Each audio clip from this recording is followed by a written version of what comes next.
honored and blessed to have this opportunity to talk about God's Word today. And I'm excited for what God has for us today, and I hope you are too. Get excited. As Jacob said, that this church is like going through a lot of transitions and trials. And I agree with Ito that we should call it difficult.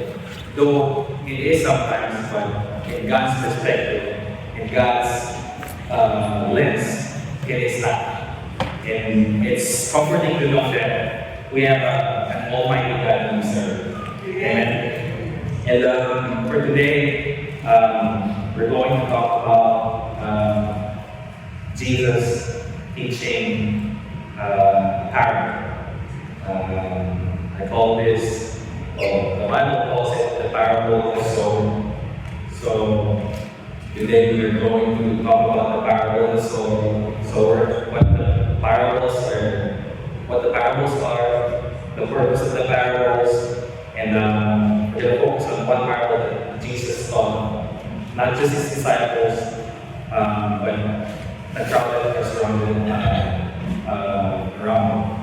And I hope you're excited. I heard last week we talked about testimonies, and I wish I was here. I wasn't able to go, but I heard you had a great time, and the time meant for you to talk about the testimonies wasn't enough, which is a good thing.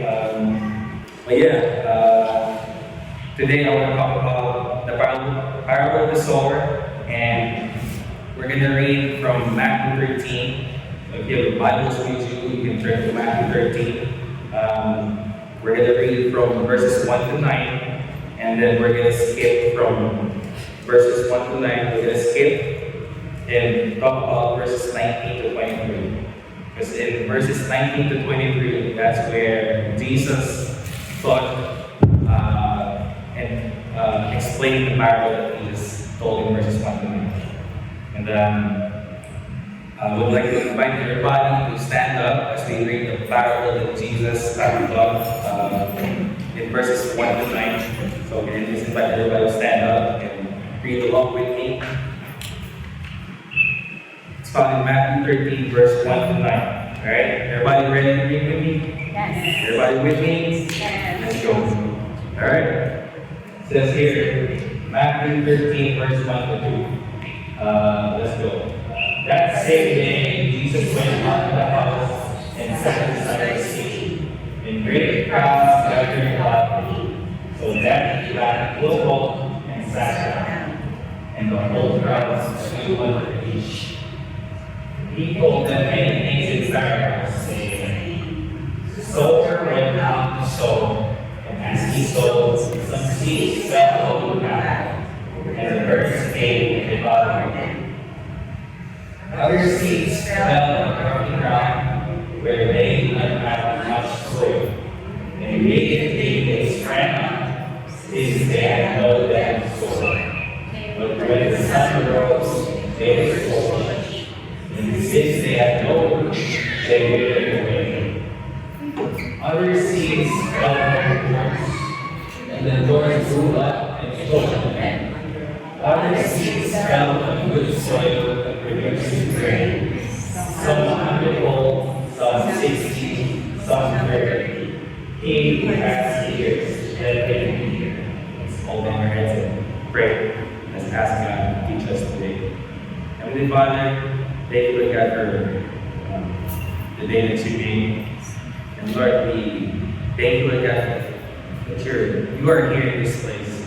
That we are experiencing your presence, Lord God. Even this morning as we worship, Lord, we thank you that you are here with us. Holy Spirit, as we read your word and study your word, may you open our eyes and open our hearts, Lord. That you bring the transformation, Lord God, that you have for us today. Help us, Lord God, get out of this place transformed, Lord God, not be the same. Lord, we thank you, Lord God, for each and everyone here. all the lives that are in here, Lord God, all the souls that are in here, precious to you. So Lord, we thank you, Lord God, for gathering us and this opportunity to gather together, to worship you and study your word. We want to thank you, Lord, for you to teach us and guide us as we study your word. This we ask in Jesus' name. Amen. Amen. All right. Sit down, greet your seatmate, feel at home. Don't be strangers. Be comfortable. You're in the house of the Lord. Alright. So, parable of the soul. So last week I heard about people testifying, and I always wanted to hear about testimonies. It encourages me. We all walk through life, differently, and it's nice to see how God works on other people's lives. Because if He did that for them, I know He's going to do that for me. And if He did this thing to me, I know He's going to do it for someone else too. Amen. Woo! So, the parable of the sower. So the scripture that we just read is the parable that Jesus told. As we read, the crowd that were surrounding Him. So He was on the boat, and everybody was on the beach. Right? So nice to be on the beach. I hope you're on the beach too, but this parable of the sower, this is one of the many parables that Jesus explained. According to Mark, this parable of the sower is key to understanding all the parables. So I want us to keep that in mind. I want us to understand it so it will unlock all the parables of Jesus if you read it in the Gospels. And like I said, we read verses 1 to 9, and we're going to talk about how Jesus explained the parable that we just taught in verses 19 to 23. So if you have your Bible with you, we're going to focus on Matthew 13. Right? And we're going to focus on verses 19 to 23, because that is where Jesus explained the parable that He just told the people. Everybody still with me? Everybody have their Bibles? Everybody have their Bibles? Matthew 13? Yeah? Yes. Matthew 13. Alright. So first, we're going to talk about what is a parable. It's a noun. It's stories, but specifically stories that Jesus used in order to illustrate truth. It's also like a teaching aid that can be an analogy or a comparison. It's like a visual aid when you go to school. Right? I know most of us are visual learners. Right? We want to see it so we can learn easily. And Jesus used the parables as a teaching aid to teach His disciples. And on the side note, on verse 10, the disciples were asking, why do you speak to people in parables? Right? Which is a valid question. Right? Why would Jesus speak to the people in parables? And Jesus answered in verse 11, and we read, to you it has been given to know the secrets of the kingdom of heaven, but to them it has not been given. So there are two purposes. Purpose is to reveal the truth and to conceal the truth. Right? I don't know how Jesus did that, but it's Jesus who can do it. That's right. So to reveal the truth for those who wanted to know, for those who are interested, and to conceal the truth for those who are indifferent, those who have no interest in knowing the truth, right? And so that's my intro parable, so we can have a context why Jesus teach the parables. That's right. And we're going to proceed to read verses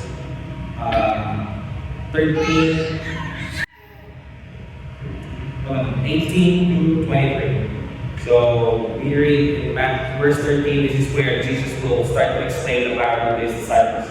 Because all the crowds left, right, when he told the parable, but his disciples stayed and asked Jesus, what's the meaning of that? Right? Why do you teach in parables? So it's so important that Jesus had to explain it to his disciples. Because like I said, according to Mark, it is a key to understanding the rest of the parables that Jesus will teach. Out of all 30 plus parables, he only explained 2 of them. And this is one of them. This is actually the first one that he told.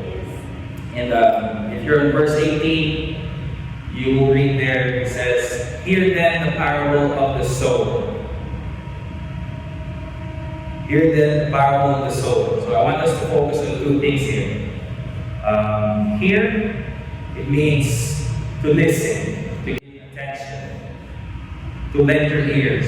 Because anything after that, it's going to be important. And I want us to, hear Jesus today.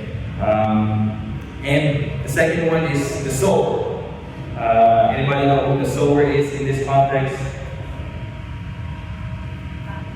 Who is the sower? Jesus. So Jesus is the sower because he's the one sharing the word of God. So we know the seed is the word of God, right? And in the parable that we just read, the sower scattered the seeds and it fell on 4 different types of ground. Right? 4 different types of ground, meaning 4 different responses to the word of God, or 4 different responses to the gospel. And as we move on, I want us to also think about why did Jesus compare the word of God to a seed. Right? Because if you look at the seed, it looks small, it looks lifeless, it looks insignificant. But the seed, we all know, contains the DNA of a plant, the DNA of a tree. It contains the life that will bring transformation. It has the power that when it's planted, it's going to rearrange where it is planted. It has the power to move the things around it, change the atmosphere that's surrounding that seed. And it carries life again to bring transformation. We talk about a lot about transformation. That's right. And I want us to also consider that the seed targets the heart, not the mind. It targets the heart. The seed is planted in the heart and not the mind. So I want us to, as we move forward, to have that, consider all those things that the seed's target is the heart. Alright? We can proceed. Verse 19. This is verse 19. I will read it. When anyone hears the word of the kingdom and does not understand it, the evil one comes and snatches away what has been sown in his heart. This is what was sown along the path. So I call this a hardened heart. Right? We just read in the scripture reading that when seed fell along the path, the birds came and devoured it. Right? The birds came and snatches the seed. So when Jesus explained that when you have a hardened heart, the evil one will snatch that word and take it out. Take it out of your heart because it's easy. It's on top of it. It wasn't able to penetrate the heart.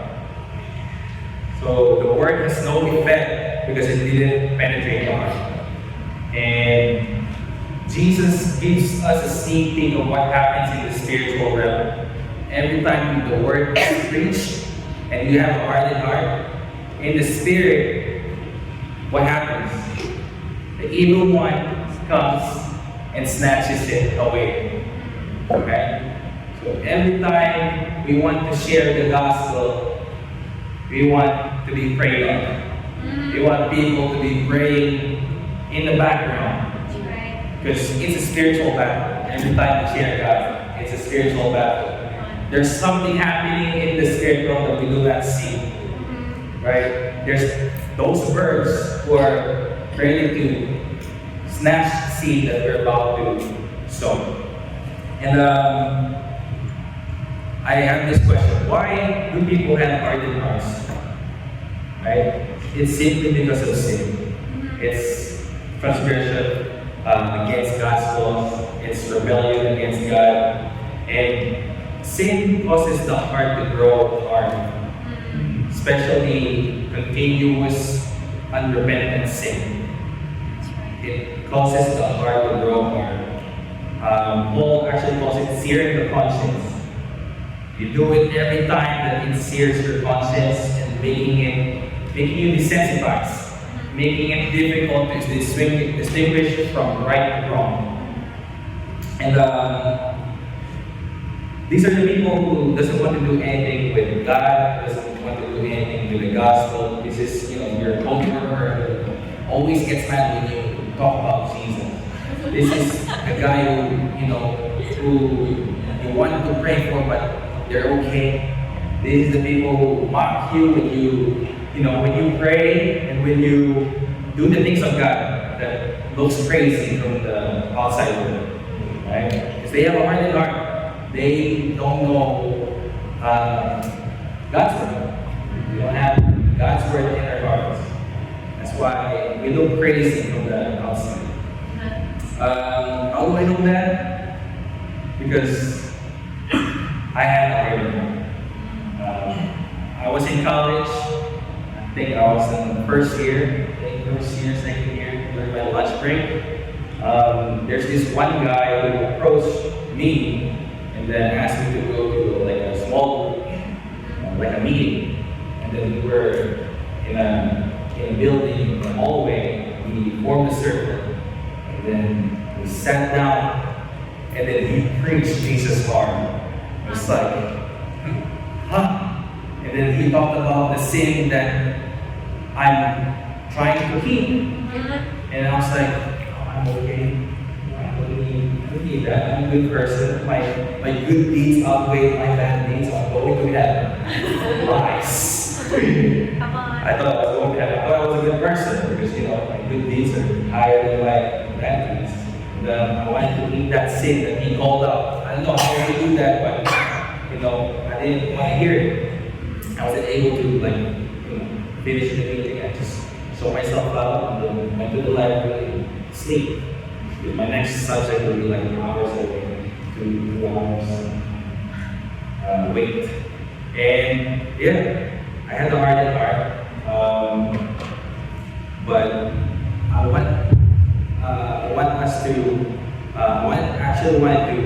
to get a hold of that guy. I wanted to share this. I know the feeling of sharing the gospel and then the one that you're sharing with wasn't responsive. That's right. And those who you invite to go to church, and they say, goes from this year to the other. There are a lot of excuses.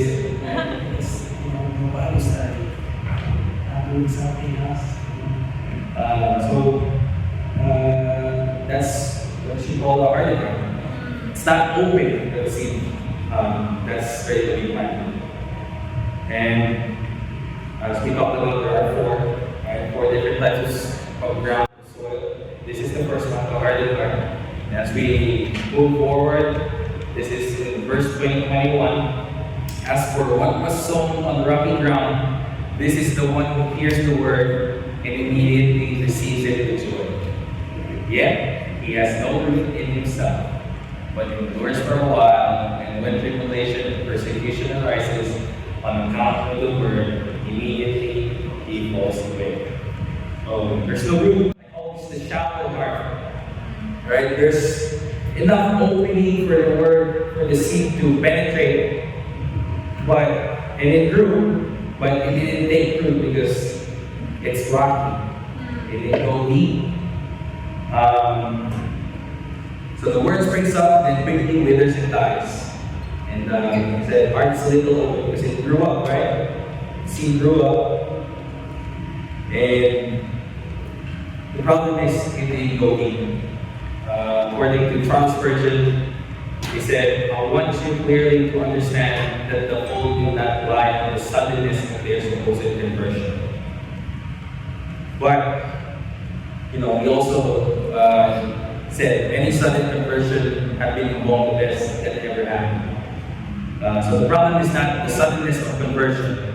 The problem is their lack of depth. Right? It didn't go deep. The seed didn't go deep.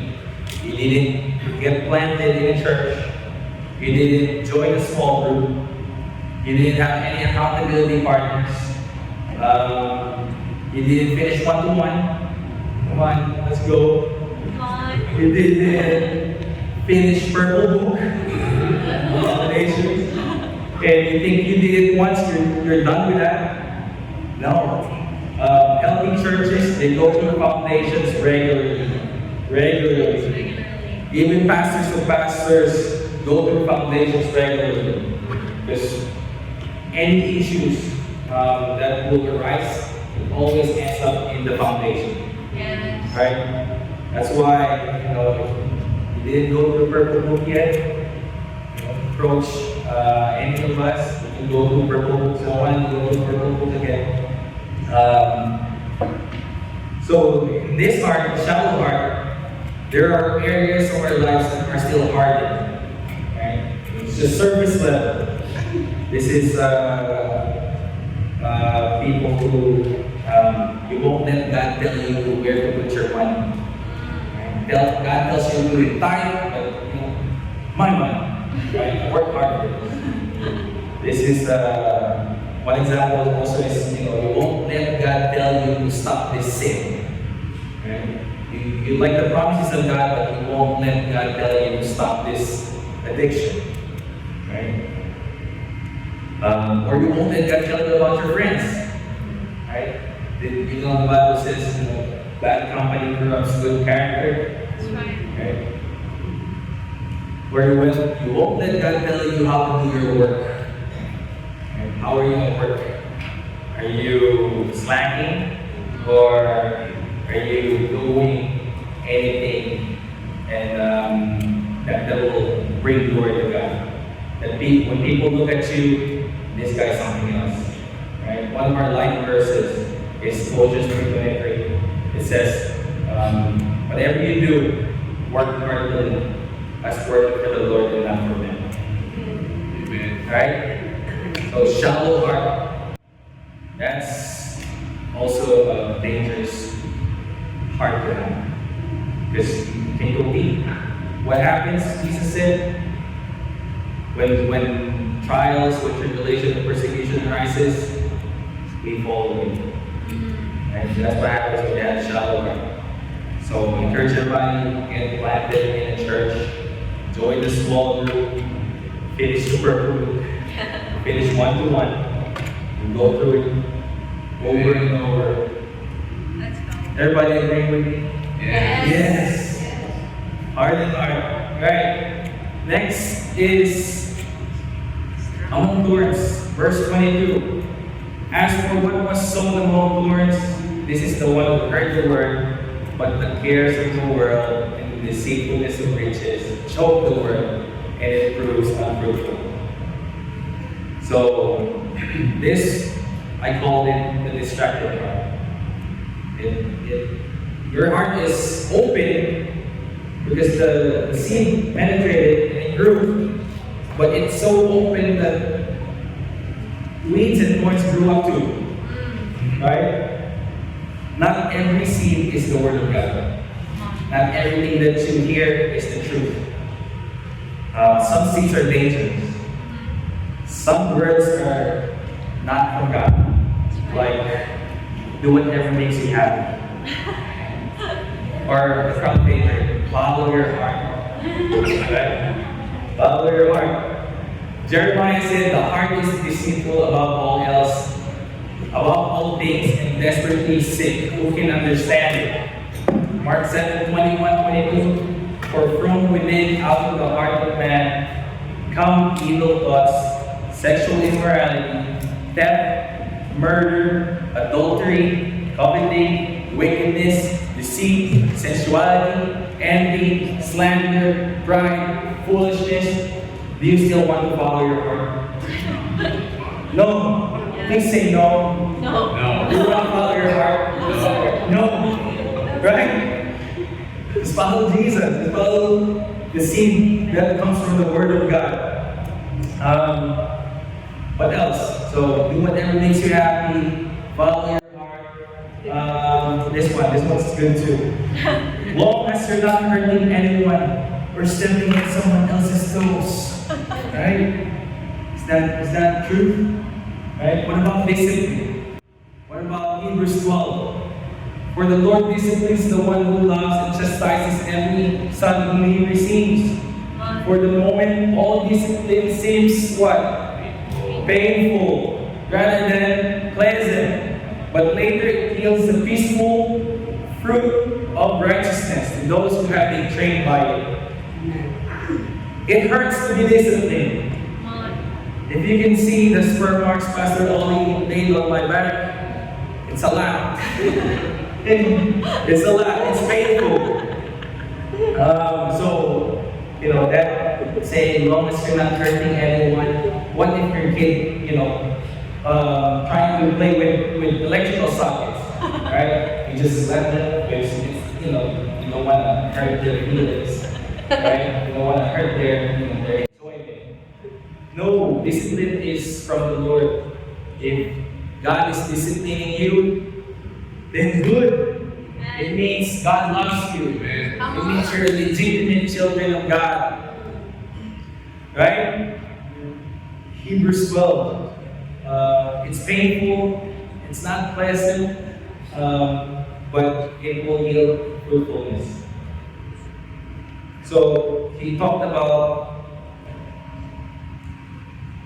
the cares of the world, right? The cares of the world and the deceitfulness of riches. What are the cares of the world? Cares of the world are your health, your provision, your surroundings, and there are counterfeit solutions. Every time I go to social media, right, I always see this manifesting, right? I always see this like crystals, healing crystals, or burning sage, or astrology, right? I heard this preacher.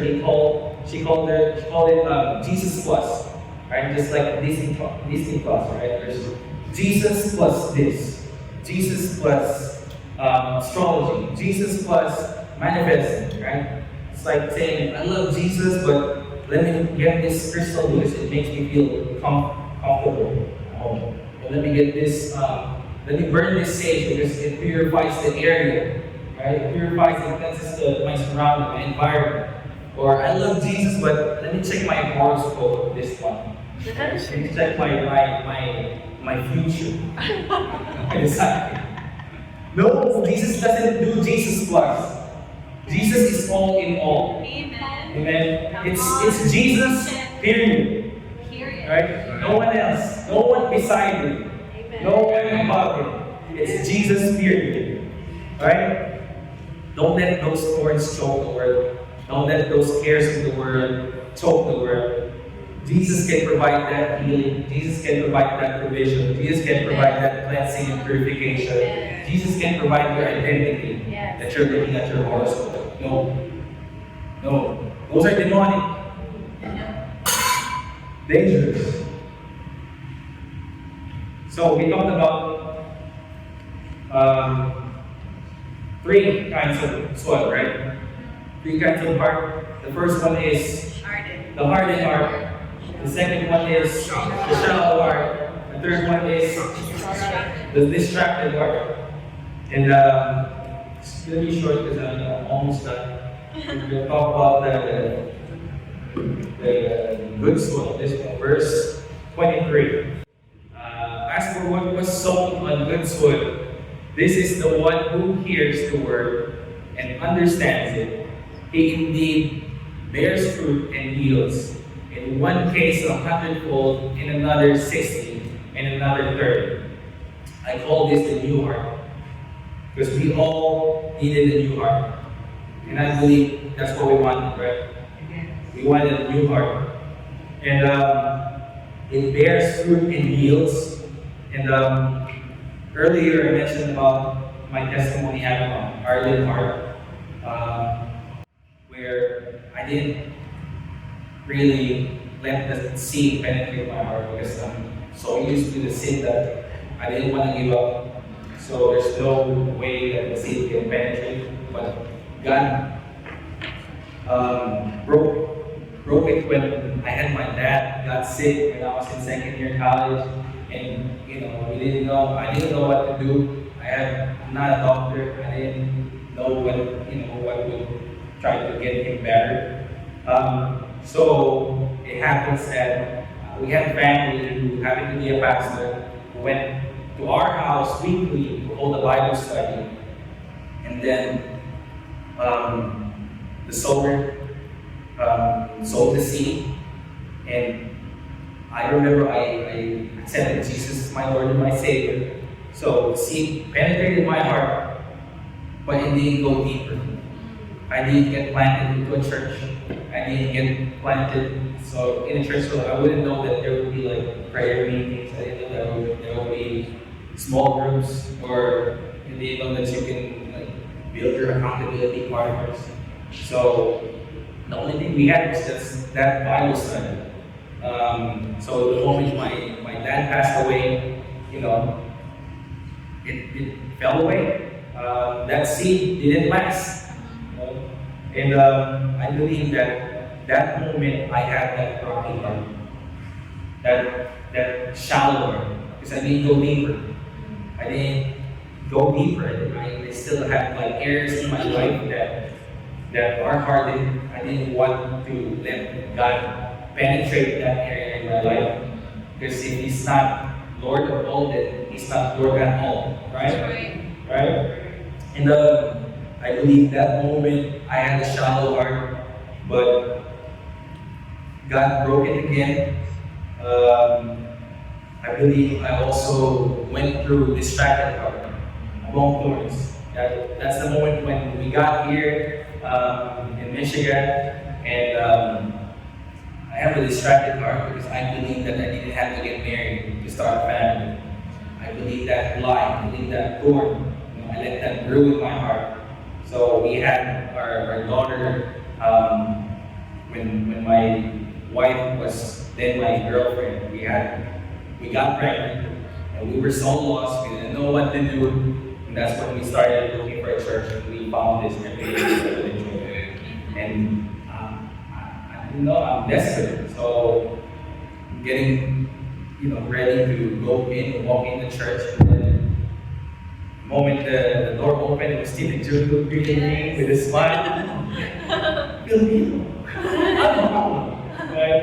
And that's the moment when I believe that we got the seed got soft, but there's still thorns and weeds that needs to be plucked out.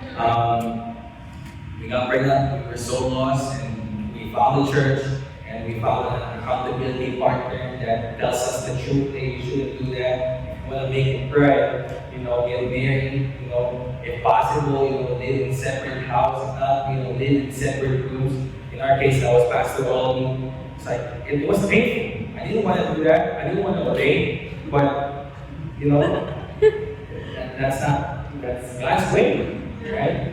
And I wanted to obey God, but there's still thorns that chokes the word, or weeds that takes all the nutrients from the word, and I believe that God broke that again when we moved to Arizona. The first thing that Pastor Oli told us to do is to get planted in a church. Wherever you are, get planted in a church, which we didn't do, of course. It's immediate. It was lockdown, so that's my excuse. Churches are closed, right? And we got broken again. I remember that we needed help, needed guidance. So as soon as the churches opened back up, we found the Revelation Church in Arizona. That's where we got planted. And it's called Bethel Chandler. So if ever you're in Arizona, go visit. That's our cousins. And I believe that that's the moment when God gave me a new heart. New heart that's hungry for the things of God. Because when we got planted there, I remember every Sunday there's an altar call, and I'm always going, I'm always raising my hand for the altar call, not knowing that once is enough. Once is enough. And that's where we got connected to small groups, men's group, women's group, any group that you can think of that we can join. We joined marriage group, and that's where I had an encounter with God during the man camp. Right? That's where I'm crying tears for years, when flowing. I can't stop it. It was just flowing. And I remember also went through Victory Weekend. Right? And that's where I see demons being casted out, that people getting setting free from demonic activities. And it's like, wow, I didn't know God can do that. But yeah, it's in the Bible. And so yeah, that's where I needed a lot of break, because I went through all 4 stages. Right? The hardened heart. God had to break that a little bit. That's when I went through difficulties. When my dad got sick, it changed the whole family setup. It changed the whole regular things that we do as a family. We had to stay at home. We had to stay at the hospital. So that's when God broke my heart, and a little bit for the seed to penetrate. And then there's more to it. There's rocky soil, right? There are areas in our lives that needs to be softened, right? Those areas in your life that needs to be clean, right? And that thorny and weed that needs to be plucked up. It hurts, it's painful, but it's for the better. It's like what Hebrews said, right? Discipline, it will help you be fruitful in righteousness, right? And as I begin to close, God can give you a new heart. God can give us a new heart wherever we are in our transition, right? I know it's messy, it's difficult. People are moving from one place to another. People to adjust. There's a lot of things that are moving that are outside of control. But take heart. Take a new heart. God is doing something. Amen. God is cleaning out the weeds. God is cleaning out the thorns.